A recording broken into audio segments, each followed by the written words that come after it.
विकास लवांडे बोलून बसले, संग्राम भंडारे चिडून फसले। शाईफेक प्रकरणामुळे महाराष्ट्रात वादंग।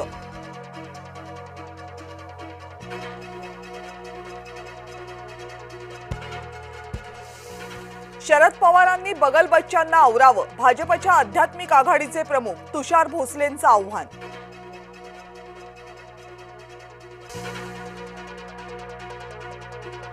विशेष तपास पथकाकडून निदा खानची कसून चौकशी, गोमांस खाऊ घालत बळजबरीनं धर्मांतर करवल्याचा निदावर आरोप।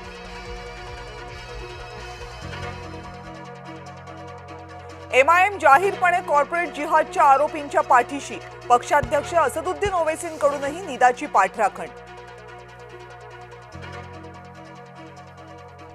निदा खानला आसरा देणारा एमआयएम नगरसेवक आणखी गोत्यात, मतीन पटेलचा मोबाईल जप्त, मोबाईलमधून निदाचा गॉडफादर शोधला जाणार।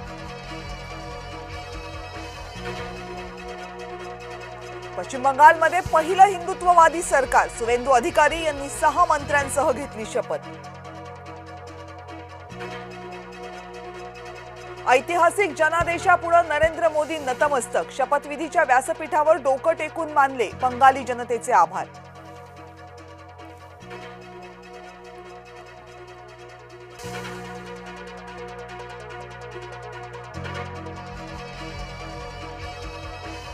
भाजपच्या सहयोगी पक्षांनाही कोलकात्यामध्ये सन्मानजनक वागणूक, शपथविधीच्या मंचावर मोदींकडून शिंदे आणि पवार यांची विचारपूस।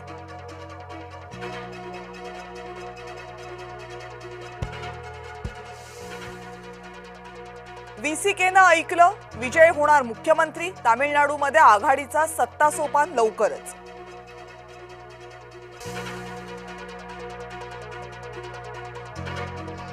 मध्य रेल्वेच्या मुख्य मार्गावर रविवारी मेगा ब्लॉक, ठाणे आणि वाशी मार्गही 6 तास बंद राहणार।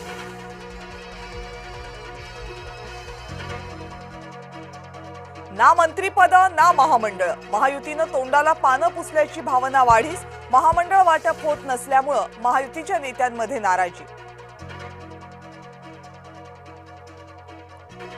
एअर इंडियाकडून 3 महिन्यांसाठी वेतन कपातीचे संकेत, इराण युद्धामुळे इंधन प्रचंड महागलं, आर्थिक घडी विस्कटली। महायुतीमध्ये मंत्र्यांना समन्वयाची जबाबदारी, रवींद्र चव्हाण आणि सुनील तटकरेंऐवजी मंत्री समन्वय समितीत। नाशिक शहरात अतिक्रमण विरोधात कारवाई, कुंभमेळ्याच्या अनुषंगाने द्वारका परिसरातलं अतिक्रमण हटवलं। 10वीच्या परीक्षेत तब्बल 94,000हून अधिक विद्यार्थी मराठीमध्ये अनुत्तीर्ण, संस्कृतचा निकाल 99% जास्त, तर गुजराती भाषेच्या पेपरमध्ये 100% निकाल।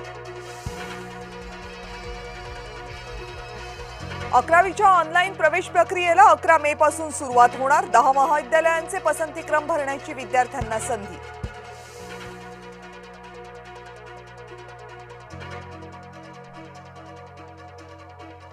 काकड्या हिरव्या दिसाव्यात म्हणून बिहारमध्ये रासायनिक रंगांचा वापर, सोशल मीडियावर व्हिडिओ व्हायरल।